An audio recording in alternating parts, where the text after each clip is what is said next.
Salam sidang jemaat Tuhan yang terkasih. Saya yakin dan percaya sidang jemaat Tuhan dalam kasih anugerah Tuhan sehat diberkati oleh Tuhan. Kita bertemu lagi dalam renungan kita. Mari persiapan hatinya. Kita mau menyembah Tuhan, kita mau memuji Tuhan. Kita katakan, ku bawa korban syukur. Saat ku masuk ke hadirat-Mu, ku tersungkur dan sembah-Mu. Ku persembahkan korban syukurku yang terbaik bagimu.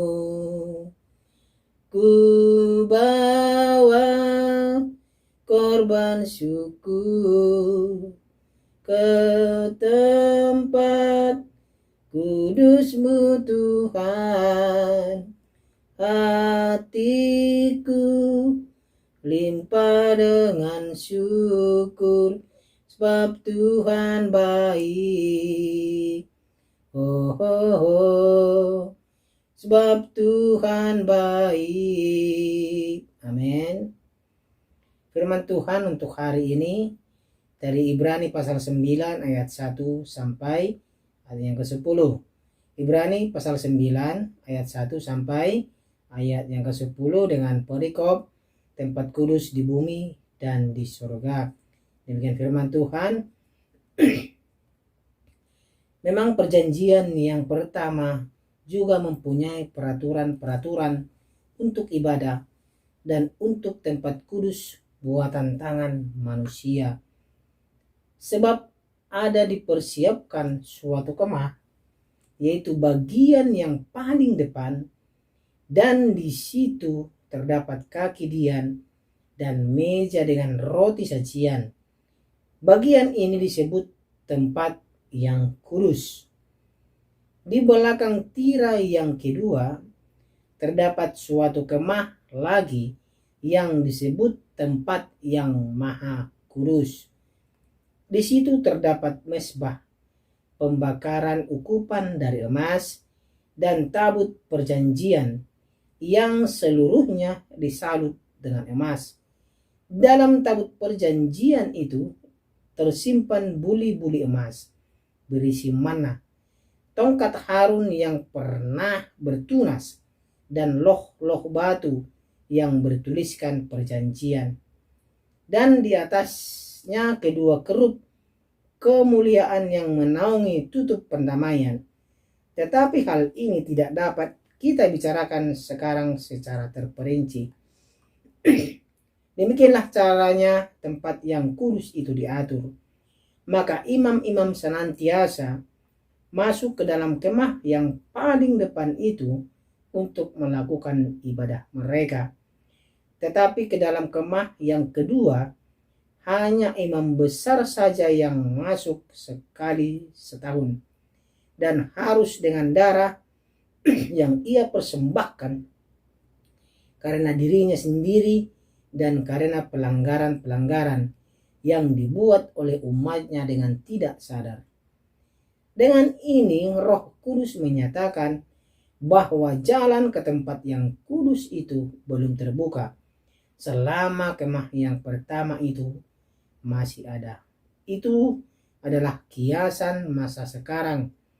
Sesuai dengan itu dipersembahkan korban dan persembahan yang tidak dapat menyempurnakan mereka yang mempersembahkannya menurut hati nurani mereka.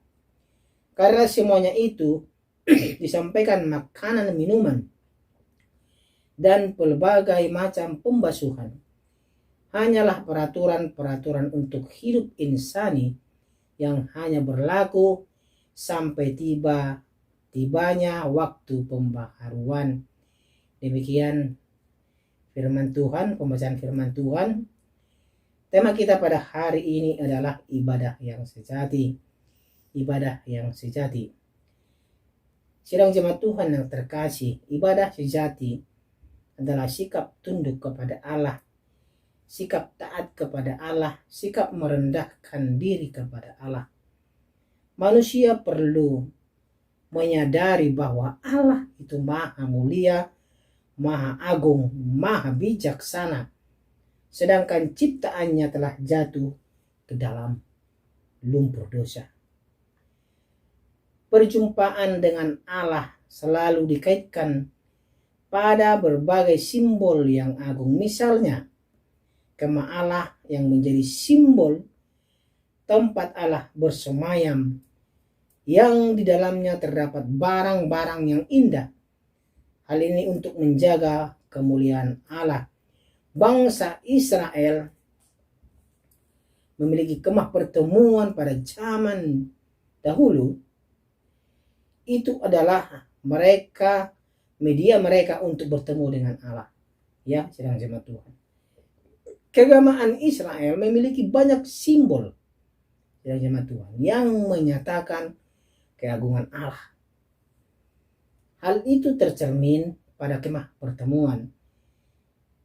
Saudara terkasih, pada kemah Allah terdapat pembagai tempat dan ruangan sebagai pemisah untuk Allah dan manusia. Pemisahan itu memperlihatkan bahwa manusia yang berdosa tidak dapat mendekati Allah yang kudus. Ini ingat ya, manusia yang berdosa tidak dapat mendekati Allah yang kudus. Terlebih, sidang jemaat Tuhan yang terkasih, dahulu mereka harus membersihkan dan menyucikan dirinya dengan ritual yang telah diatur dalam hukum-hukum Allah. Saudara terkasih, pada masa perjanjian lama, untuk bertemu dengan Allah dibutuhkan perantara, yaitu imam besar. Hanya dia yang diperbolehkan memasuki ruang maha kudus, tempat di mana Allah hadir. Sidang jemaat Tuhan, hanya imam saja yang boleh ke sana. Sebelum bertemu Allah, imam besar harus mempersembahkan korban pendamaian untuk setiap kesalahannya agar dirinya tahir di hadapan Allah. Tadi juga kita sudah baca ya sidang jemaat Tuhan. Dia sebelum imam masuk ke dalam ruang maha kudus, dia harus mempersembahkan persembahannya. Kenyataan ini membuat kita menyadari bahwa kesucian hidup menjadi faktor utama bagi seseorang untuk berjumpa dengan Allah. Kita harus bersih, kita harus kudus di hadapan Allah karena atau sebab Allah adalah kudus. Sidang jemaat Tuhan, Yesus sebagai imam besar agung yang sempurna telah menjadi pembuka jalan bagi manusia dapat berjumpa dengan Allah tanpa diliputi rasa takut. Ia telah mempersembahkan dirinya sebagai kurban pendamaian dan tebusan salah bagi kita umat yang berdosa. Dengan penebusan itu, manusia dapat masuk dalam hadirat Allah dengan rasa aman dan sukacita. Sepatutnya kita bersyukur karena saat ini kita dapat beribadah kepada Allah bukan dengan ketakutan, tetapi dengan riang gembira. Manusia yang selayaknya menerima hukuman dari cawan murka Allah telah mendapatkan penebusan melalui Yesus Kristus.